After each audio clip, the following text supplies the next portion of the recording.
시어머니는 남편이 하늘이라고 하셨죠. 그 하늘이 지금 바닥에 떨어진 음식을 훔쳐먹고 있네요. 잠시만요. 이야기 시작 전에 구독과 좋아요를 누르면 꼭 기분 좋은 일이 생기더라고요. 오늘 당신에게 찾아올 행운 놓치지 마세요. 도어락이 해제되는 경쾌한 전자음과 함께 유쾌한 현관문이 열렸습니다. 그 틈새로 훅 끼쳐 들어온 것은 고소하면서도 어딘가 비릿한 명절 특유의 진한 기름 냄새였습니다. 나는 양손 가득 들린 한우 세트와 과일 바구니에 무게를 고쳐 잡으며 신발을 벗었습니다. 내 뒤를 따라 들어온 남편 민호 씨는 손에 들고 있던 짐을 바닥에 내려놓자마자 깊은 숨을 토해냈습니다. 마치 10년 묵은 체증이 내려가는 듯한 세상에서 가장 편안하고 안락한 한숨이었습니다. 어머니, 저희 왔어요. 내 목소리는 기름 냄새 밴 눅눅한 공기 중으로 힘없이 흩어졌습니다. 주방 쪽에서 앞치마를 두른 어머님이 버선발로 달려 나오셨습니다. 어머님의 시선은 나를 스치듯 지나쳐 곧바로 내 뒤에 서 있는 민호 씨에게 자석처럼 꽂혔습니다. 아이고 내 새끼, 회사 일하느라 얼굴 반쪽 된 것 좀 봐. 오느라 고생 많았지. 어머님은 바닥에 놓인 짐보다 아들의 어깨를 먼저 주무르셨습니다. 나는 익숙한 소외감을 느끼며 홀로 짐을 챙겨 거실로 들어섰습니다. 민호 씨의 행동은 본능적이고 자연스러웠습니다. 그는 입고 있던 코트를 벗어 식탁 의자에 대충 걸쳐두더니 무언가에 홀린 듯 거실 한가운데 놓인 가죽 소파로 향했습니다. 털썩 가죽이 눌리는 묵직한 소리와 함께 남편의 몸이 소파 깊숙이 파묻혔습니다. 그는 익숙한 손놀림으로 리모컨을 집어들었습니다. 전원 버튼을 누르자 TV 화면이 밝아졌고 그의 초점 없는 눈동자도 멍하니 화면 속에 고정되었습니다. 그곳은 그만의 성역이자 아무도 침범할 수 없는 요새였습니다. 나는 겉옷을 정리하고 소매를 걷어붙였습니다. 주방 싱크대에는 방금 부쳐낸 전에 잔해와 기름때 묻은 그릇들이 거대한 산맥처럼 쌓여 있었습니다. 개수대 앞에 서자 차가운 스테인리스의 한기가 손끝을 타고 올라왔습니다. 고무장갑을 끼는 내 등 뒤로 어머님의 다정한 목소리가 들려왔습니다. 이거 먹고 좀 쉬어라. 배 깎아놨다. 탐스럽게 깎인 배와 사과가 담긴 접시가 민호 씨의 코앞에 놓였습니다. 포크로 과일을 찍어 30 넘은 아들의 입에 넣어주는 어머님의 얼굴에는 꿀같은 자애로움이 흘러넘쳤습니다. 아, 엄마 됐어. 나 배불러. 한 입만 먹어봐. 이게 얼마나 달고 시원한데. 달그라. 내가 그릇을 씻는 소리가 TV 소리에 묻혔습니다. 명절 특집 예능 프로그램에서 터져나오는 기계적인 웃음소리가 거실을 가득 채웠지만 내 손끝은 차가운 물 속에서 점점 감각을 잃어가고 있었습니다. 나는 고개를 돌려 거실을 바라봤습니다. 입을 벌린 채 어머님이 주는 과일을 받아먹으며 낄낄거리는 민호 씨의 옆모습이 보였습니다.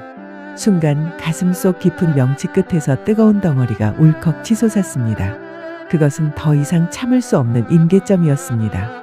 민호 씨, 내 목소리는 크지 않았지만 명확했습니다.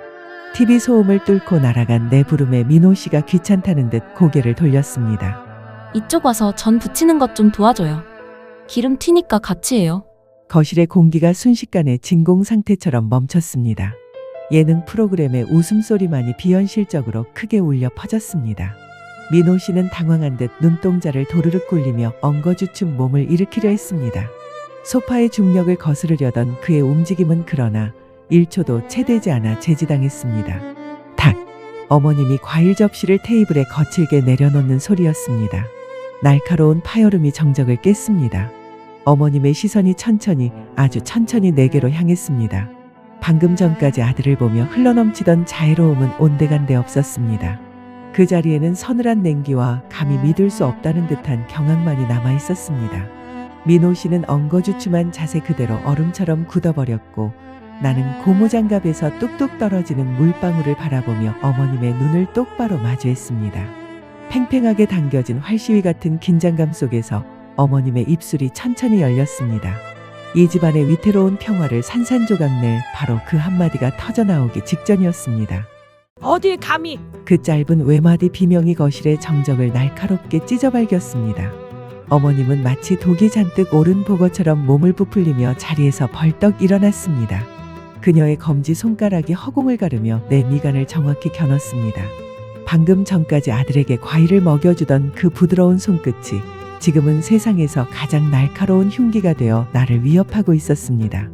남자가 부엌에 들어와. 제정신이니? 예로부터 남자는 하늘이라고 했다. 하늘? 어디 감히 하늘더러 기름 냄새를 묻히라고 해? 집안 꼴 잘 돌아간다.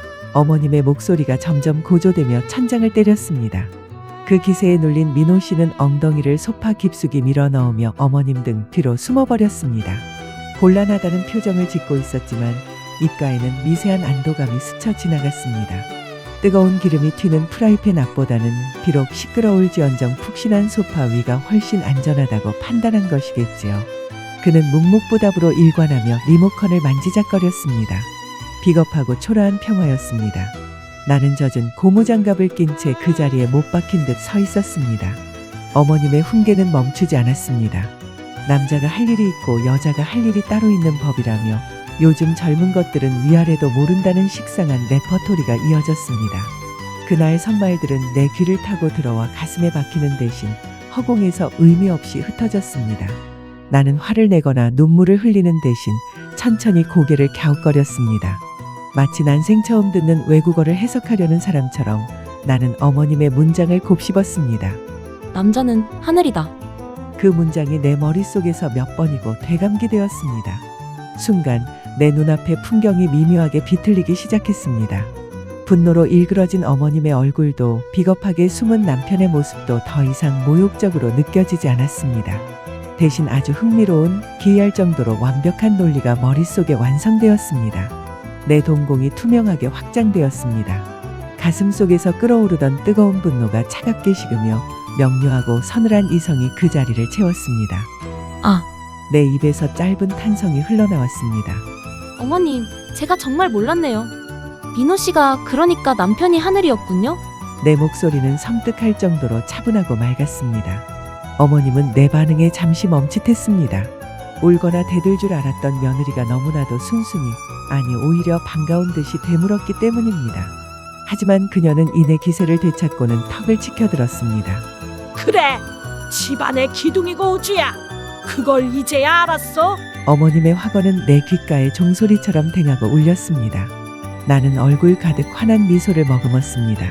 그것은 비꼬는 미소도 억지 웃음도 아니었습니다. 깊은 깨달음을 얻은 구도자의 순수한 미소에 가까웠습니다. 알겠습니다. 하늘을 감히 부엌에 오라가라 할 순 없죠. 제가 큰 실수를 했네요. 나는 정중하게 고개를 숙였습니다. 어머님의 얼굴에 붉은 승리감이 번져나갔습니다. 기어오르던 며느리의 길을 확실히 꺾어놓았다는 만족감이 그녀의 주름진 눈가에 맺혔습니다. 민호 씨 역시 안심한 듯 소파에 편하게 등을 기대며 다시 TV 화면으로 시선을 돌렸습니다. 거실에는 다시금 평화가 찾아온 듯했습니다. 하지만 그들은 보지 못했습니다. 내가 주방으로 몸을 돌리는 순간 내 눈동자 속에서 번뜩이던 서늘한 광기를 말입니다. 하늘이라. 그래, 하늘. 나는 싱크대 앞에 다시 서서 스마트폰을 꺼내 들었습니다. 엄지손가락이 화면 위를 빠르게 미끄러졌습니다. 검색창에 하늘이라는 단어를 입력하는 내 입가에는 지워지지 않는 서늘한 미소가 걸려 있었습니다. 하늘 대접 확실하게 해드려야겠습니다.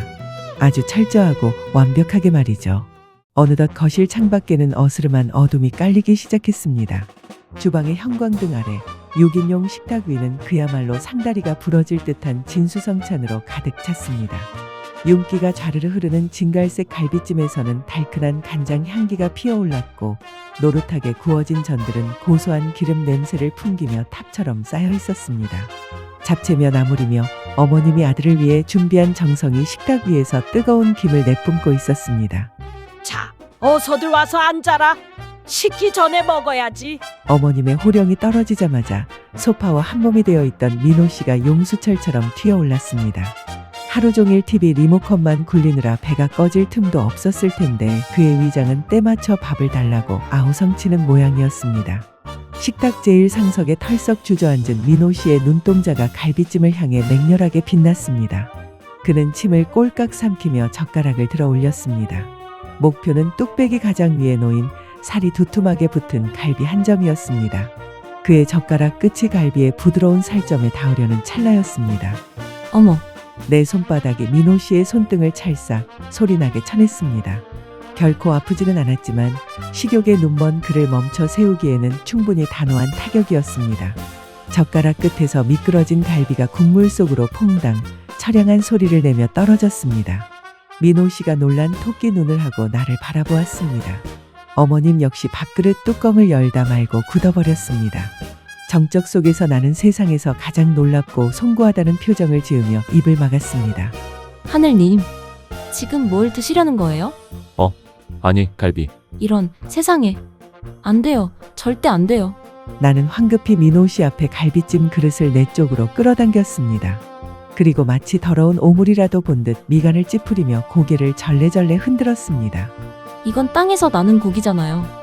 소가 네 발로 진흙탕 뒹굴고 염을 먹고 자란 건데 어떻게 고귀하신 하늘님이 이런 부정한 걸 입에 대세요? 뭐? 부정? 민호 씨가 벙찐 얼굴로 되물었습니다. 나는 아까보다 더 진지하고 비장한 얼굴로 그를 타이르듯 말했습니다. 그럼요. 아까 어머님이 그러셨잖아요. 당신은 이 집안의 기둥이고 우주이자 하늘이라고요. 하늘은 맑고 깨끗해야죠. 땅에서 기어다니는 짐승의 살점을 씹어 드시면 그 격이 떨어지잖아요. 소화도 안 될 거고요. 내 논리는 빈틈없이 매끄러웠습니다. 어머님 쪽을 슬쩍 겼는지라니 밥주걱을 쥔 손이 부들부들 떨리고 있었습니다. 당장이라도 그게 무슨 헛소리냐라고 소리치고 싶으셨겠지요. 하지만 어머님은 입술만 달싹일 뿐 차마 그 말을 뱉지 못하셨습니다. 남자는 하늘이라는 대명제는 어머님 본인이 세운 법이었으니까요. 며느리가 그 법을 철저히 지키겠다는데 시어머니가 나서서 하늘에게 땅의 음식을 권할 수는 없는 노릇이었습니다. 자승자박. 어머님의 얼굴이 불그락부르락 달아올랐습니다. 자, 하늘님께는 이게 딱이죠. 나는 민호 씨 앞에 놓여있던 밥그릇과 국그릇을 치워버리고 대신 투명한 유리잔 하나를 정갈하게 내려놓았습니다. 잔 안에는 정수기에서 방금 받은 차가운 생수가 찰랑거리고 있었습니다. 이슬이에요. 이슬? 네. 하늘은 원래 이슬만 먹고 사는 거래요. 정수기 물이긴 하지만 가장 깨끗한 물로 받아왔어요. 고고하게, 우아하게. 딱 한 잔만 드세요. 많이 드시면 몸 무거워져서 하늘로 못 올라가요. 식탁 위에는 기이한 침묵이 감돌았습니다. 김이 모락모락 나는 기름진 음식들 사이로 덩그러니 놓인 물 한 잔. 그리고 그 물잔을 멍하니 내려다보는 나의 남편, 아니 나의 하늘님. 민호 씨는 구원 요청을 보내듯 어머님을 바라보았습니다. 하지만 어머님은 헛기침만 하며 애써 아들의 시선을 피하셨습니다. 자신의 논리에 갇혀버린 노년의 자존심이 아들의 식욕보다 우위에 있는 순간이었습니다. 아, 저는 땅바닥에 붙어 사는 존재니까 이런 기름진 건 제가 처리할게요. 하늘님 눈 버리지 않게. 나는 민호 씨가 노리던 그 두툼한 갈비를 내 앞접시로 가져왔습니다. 푹 익은 고기는 젓가락을 대자마자 뼈에서 부드럽게 분리되었습니다. 입안에 넣자 달콤하고 짭조름한 육즙이 혀를 감쌌습니다. 나는 일부러 과장되게 아주 맛있게 고기를 씹어 넘겼습니다. 역시 땅의 맛은 저속하지만 맛있네요. 민호 씨, 아니 하늘님은 어서 이슬 드세요. 목마르시겠어요. 민호 씨의 목을대가 크게 움직였습니다. 그는 내 입가에 묻은 갈비 양념을 쳐다보다가 떨리는 손으로 물잔을 집어들었습니다. 꿀꺽꿀꺽. 맛있는 갈비찜 냄새를 안주 삼아 맹물을 들이키는 그의 모습이 꽤나 처량했습니다. 하지만 어쩌겠습니까? 신의 자리는 원래 외롭고 배고픈 법인 것을요. 나는 싱긋 웃으며 잡채를 한 젓가락 가득 집어 올렸습니다. 오늘따라 음식 맛이 참으로 좋았습니다. 물배만 잔뜩 채운 저녁 식사가 끝났습니다. 식탁 위에는 갈비뼈와 빈 접시들이 전쟁의 폐허처럼 남았고 민호 씨의 배에서는 꿀렁거리는 물소리가 들려왔습니다. 그는 헛배가 부른지 연신 트림을 참으며 자리에서 일어났습니다. 그의 눈동자는 초조하게 현관 쪽을 향하고 있었습니다. 아마도 친구들과의 술 약속이 잡혀있는 모양이었습니다. 기름진 안주와 알코올로 이 허무한 공복감을 채우고 싶은 욕망이 그의 온몸에서 뿜어져 나오고 있었습니다. 내 지갑 어디 갔지? 옷걸이에 걸어둔 재킷 주머니를 뒤지던 민호 씨의 손놀림이 다급해졌습니다. 안주머니, 바지주머니, 심지어 소파 쿠션 틈새까지 샅샅이 훑었지만 그가 찾는 물건은 나오지 않았습니다. 당황한 기색이 역력한 그가 부엌에서 설거지거리를 정리하던 나를 돌아보았습니다. 여보, 내 지갑 못 봤어? 카드랑 다 들어있는데. 친구들이 집 앞에서 기다린대.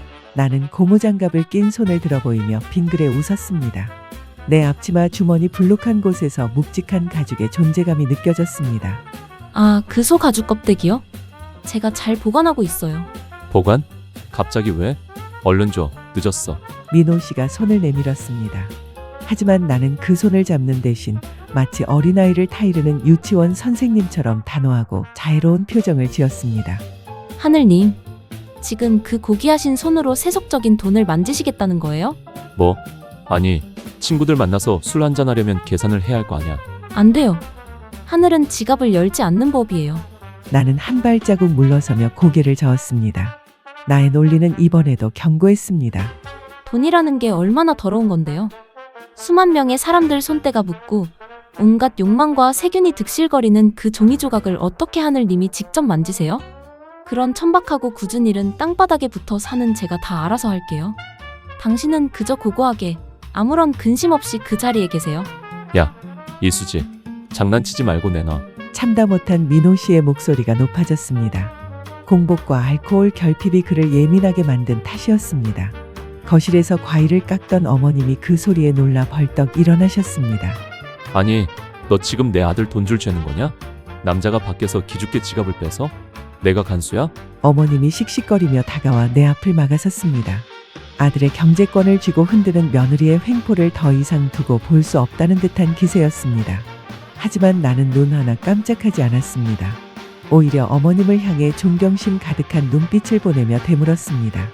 어머님, 진정하세요. 제가 감히 하늘님을 통제하려는 게 아니에요.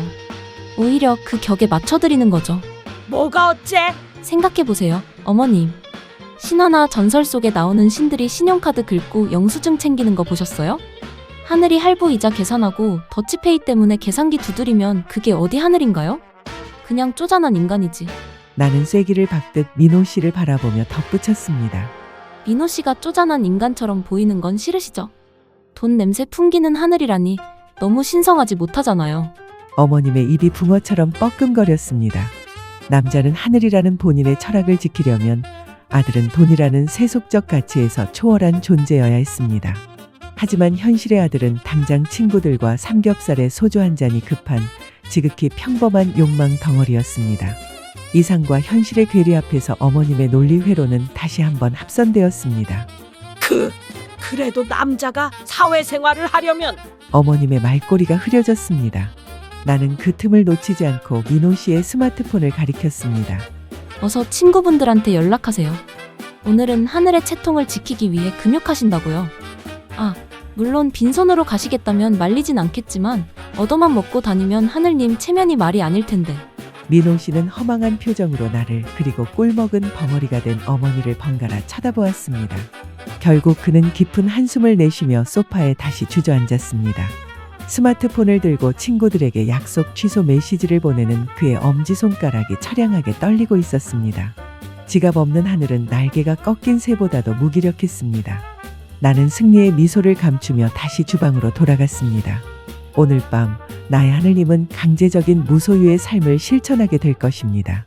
적막하던 거실의 공기가 한순간에 뒤바뀐 것은 작은아버지네 가족과 고모들이 들이닥치면서였습니다. 현관문이 쉴 새 없이 열리고 닫히며 시끌벅적한 소음이 집안을 가득 채웠습니다. 오랜만에 만난 친척들의 웃음소리, 아이들이 뛰어다니는 발소리, 그리고 어른들의 안부 인사가 섞여 명절 특유의 소란스러운 활기가 피어올랐습니다. 구석진 소파에 쭈그려 앉아 시들해가던 민호 씨의 얼굴에도 그제야 생기가 돌기 시작했습니다. 그는 구세주라도 만난 사람처럼 반색하며 자리에서 벌떡 일어났습니다. 작은아버지 오셨어요? 고모도 오셨네. 민호 씨는 물 만난 고기처럼 거실 중앙으로 파고들었습니다. 바닥에는 이미 초록색 담요가 쫙 펼쳐지고 있었습니다. 명절의 하이라이트 고스톱판이 벌어질 참이었습니다. 짤그랑거리는 화투패 소리가 경쾌하게 울려 퍼지자 민호 씨의 눈빛이 본능적으로 반짝였습니다. 그는 자연스럽게 담요 귀퉁이에 엉덩이를 들이밀며 판에 끼어들려 있습니다. 그 좁고 북적거리는 바닥의 온기야말로 지금 그에게 가장 필요한 위로였을 테니까요.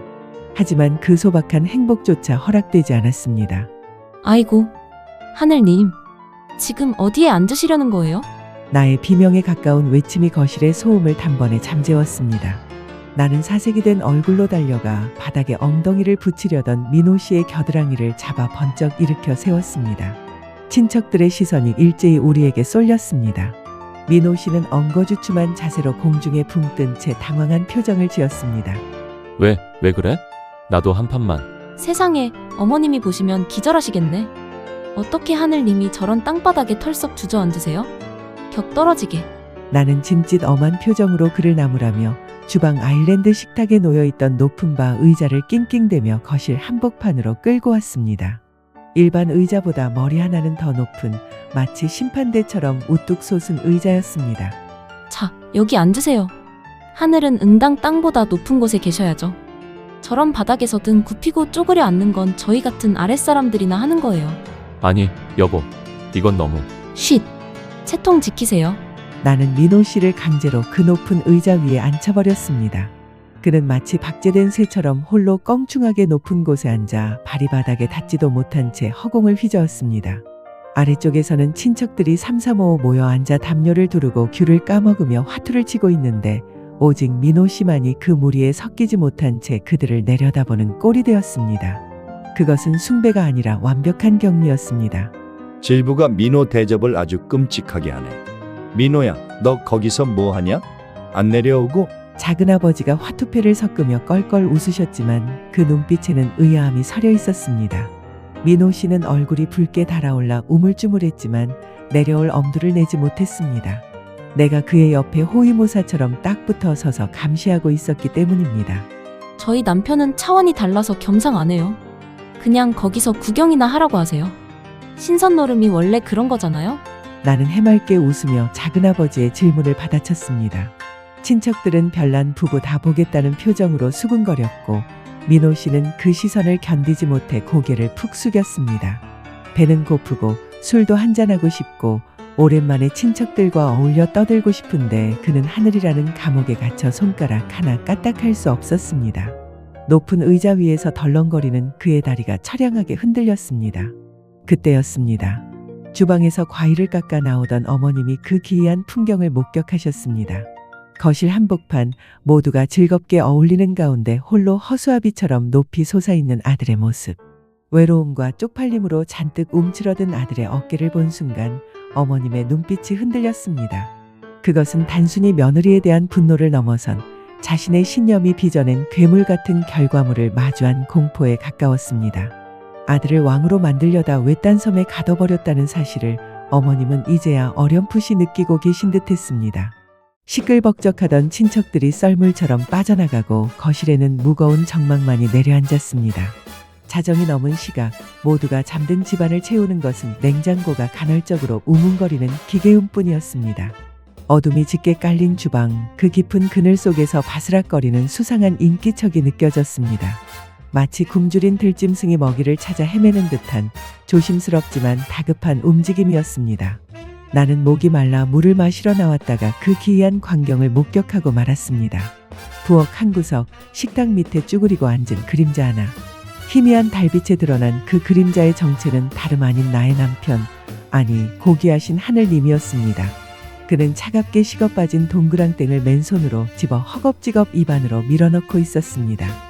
기름기가 하얗게 굳어버린 전을 씹지도 않고 삼키는 그의 모습에서는 낮 동안의 억지스러운 위험 따위는 찾아볼 수 없었습니다. 오직 생존을 향한 원초적인 본능만이 번들거리고 있을 뿐이었습니다. 하늘님, 밤이 늦었는데 안 주무시고 뭐 하세요? 내 목소리에 민호 씨가 화들짝 놀라며 엉덩방아를 찧었습니다. 목에 걸린 전 때문에 컥컥거리며 가슴을 치는 꼴이 꽤나 우스꽝스러웠습니다. 그는 나를 올려다보며 울상을 지었습니다. 입가에는 기름과 부스러기가 잔뜩 묻어 있었고 눈가에는 그렁그렁한 물기마저 맺혀 있었습니다. 여보, 나 배고파 죽겠어. 그는 내 바지가랑이를 잡고 애원했습니다. 나 그냥 사람 할래. 하늘이고 나발이고 다 때려치울래. 밥 좀 줘, 제발. 백가죽이 등짝에 붙을 것 같아. 처절한 항복 선언이었습니다. 하지만 그 애처로운 고백이 끝나기도 전에 거실의 공기가 서늘하게 얼어붙었습니다. 끼익. 안방 문이 열리는 소리는 마치 공포 영화의 한 장면처럼 신경을 긁으며 파고들었습니다. 어둠 속에서 걸어나온 어머님의 실루엣이 우리를 내려다보고 있었습니다. 화장실을 가려다 나오신 건지 아니면 아들의 인기척을 느끼신 건지 어머님은 잠옷 차림으로 멍하니 그 광경을 목격하고 계셨습니다. 어머님의 시선이 쭈그리고 앉아 찬밥을 구걸하는 아들에게 꽂혔습니다. 평생을 하늘이라 떠받들며 키운 아들이 제 집 부엌에서 도둑고양이처럼 몰래 음식을 훔쳐 먹고 있는 꼴이라니 어머님의 눈동자가 걷잡을 수 없이 흔들렸습니다. 그것은 단순한 분노가 아니었습니다. 자신의 세상이 무너져 내리는 소리를 들은 사람의 절망과 수치심 그리고 그 원인을 제공한 대상에 대한 맹목적인 적개심이 뒤섞인 혼돈이었습니다. 너 지금 내 아들 굶겨 죽일 작정이냐? 어머님의 목소리는 낮게 깔렸지만 그 안에 담긴 살기는 명확했습니다. 그녀는 성큼성큼 다가와 아들의 손에 들린 차가운 동그랑땡을 보고는 비명을 지르듯 소리쳤습니다. 이게 며느리야? 간수야?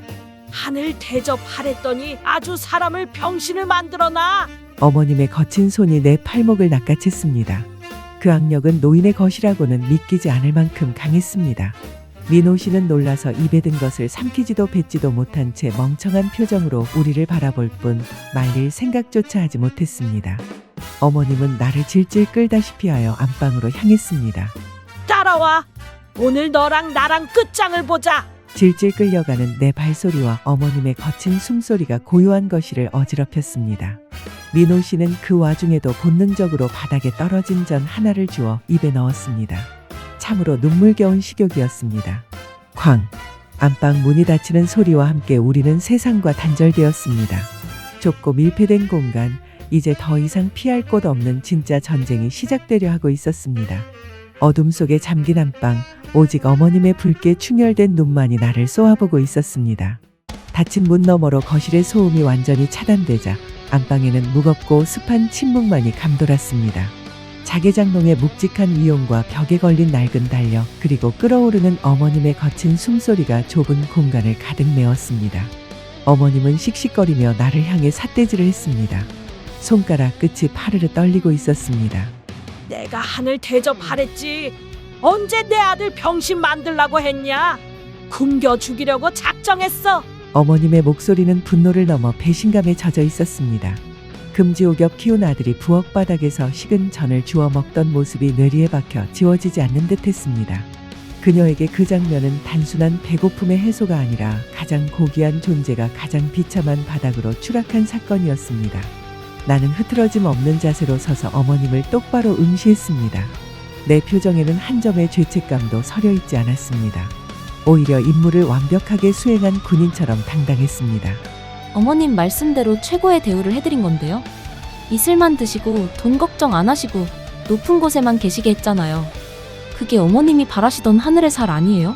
말대꾸하지 마. 어디서 또박또박 말대꾸야. 어머님은 내 말이 끝나기도 전에 소리를 지르며 말을 잘랐습니다. 논리로 반박할 수 없을 때 나오는 전형적인 반응이었습니다. 그녀는 가슴을 치며 답답함을 토해냈습니다. 남자는 하늘이고 여자는 땅이야. 그건 변하지 않는 우주의 섭리야. 여자가 어디 감히 남자를 쥐락펴락해? 남편 길을 살려줘도 모자랄 판에 길을 죽여. 어머님의 훈계는 끝없이 이어졌습니다. 여자의 도리, 며느리의 의무, 그리고 아들이 얼마나 대단한 존재인지에 대한 찬양이 레퍼토리처럼 반복되었습니다. 나는 그 진부한 설교를 한 귀로 흘려듣는 대신 마치 법정에서 증인의 진술을 경청하는 검사처럼 고개를 끄덕이며 끝까지 들었습니다. 그 침착한 태도가 오히려 어머님을 더 흥분하게 만들었습니다. 내가 아무리 잘나도 내 아들 발끝에도 못 미쳐. 감히 하늘을 능멸해? 너 같은 건 평생 감사하며 살아도 모자란다고. 어머님은 내가 기가 죽어 고개를 끄덕인다고 착각하신 모양이었습니다. 훈계가 길어질수록 그녀의 목소리에는 다시금 자신감이 차올랐습니다. 자신이 세운 견고한 위계질서 속에서 며느리는 결국 굴복할 수밖에 없는 존재라고 믿는 듯했습니다. 그녀의 얼굴에 붉은 확신이 번져나갔습니다. 하지만 그 확신이 정점에 달했을 때 내 눈동자 속에 머물던 장난기가 서서히 증발했습니다. 그 자리에는 차갑고 예리한 이성만이 남았습니다. 나는 더 이상 웃지 않았습니다. 입가에 걸려있던 엷은 미소마저 사라지자 방 안의 공기가 순식간에 서늘하게 내려앉았습니다. 어머님, 내 낮은 부름에 열변을 토하던 어머님이 멈칫했습니다. 저 정말 궁금해서 여쭤보는 건데요. 어머님은 본능적으로 불길한 예감을 느끼신 듯 미간을 찌푸리며 한 걸음 뒤로 물러섰습니다. 하지만 이미 던져진 주사위였습니다. 뭐가? 뭘 또 꼬투리 잡으려고? 어머님의 날 선방어에도 나는 흔들리지 않았습니다. 오히려 한 발자국 천천히 다가갔습니다. 내 눈은 어머님의 흔들리는 동공을 집요하게 파고들었습니다. 이제 이 지루한 연극을 끝낼 시간이었습니다.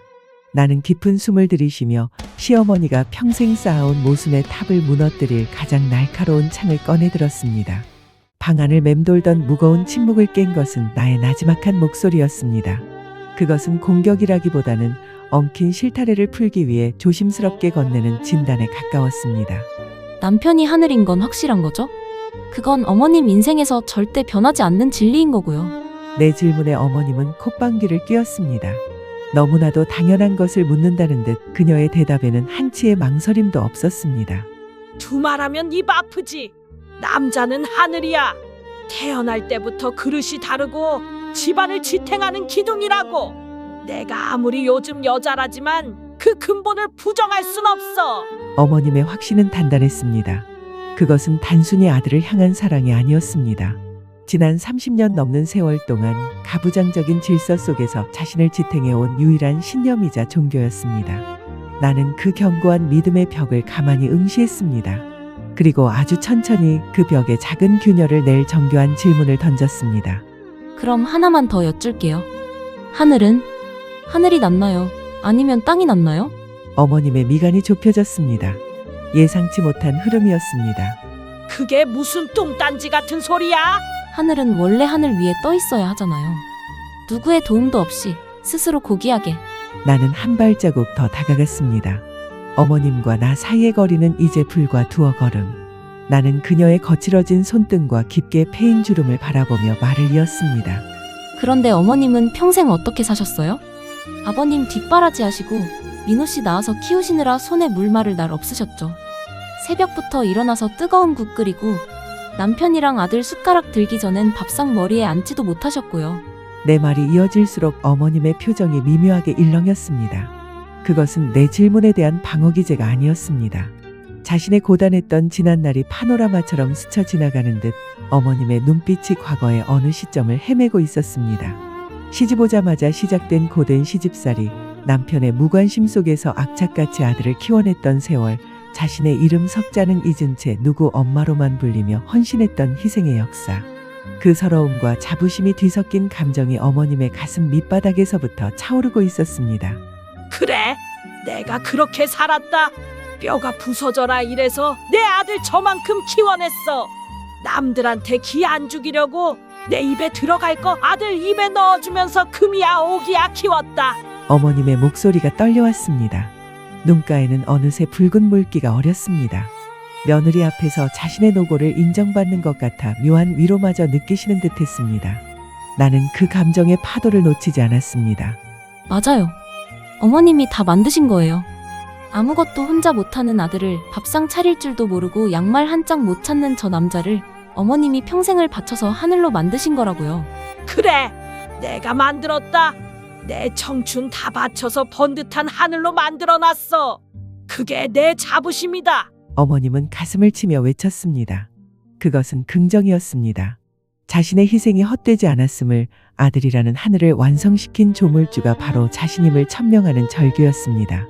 그녀는 지금 이 순간 자신이 승리했다고 믿고 있었습니다.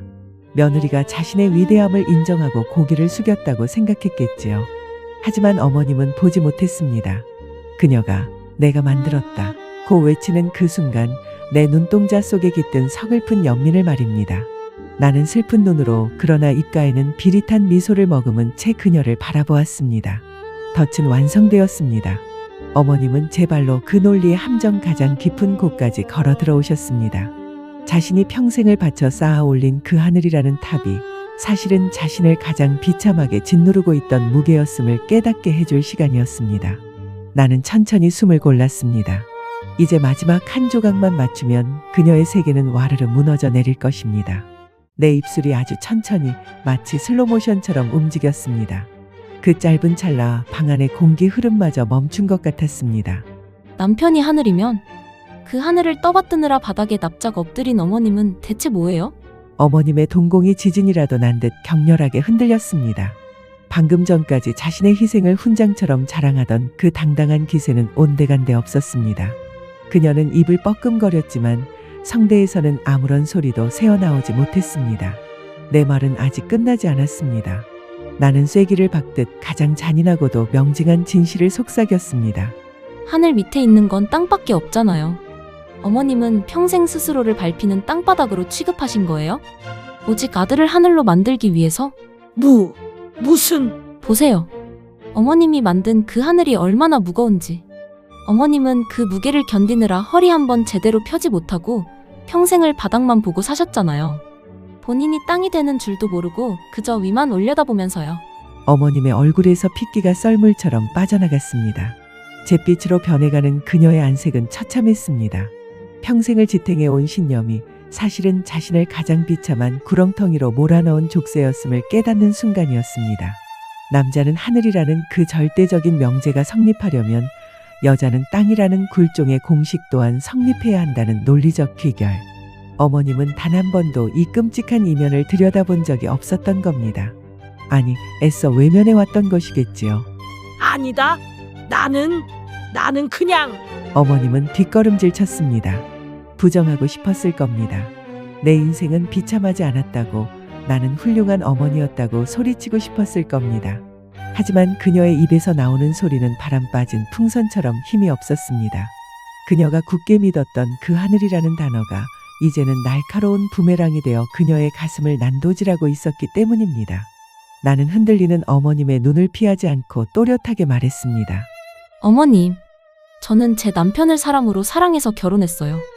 제 밥그릇 챙길 줄 알고 가끔은 설거지도 하고 힘들면 제 어깨에 기댈 수도 있는 그런 따뜻한 사람요. 저는 모셔야 할 신을 데려온 게 아니에요. 내 목소리에는 물기가 서려 있었습니다.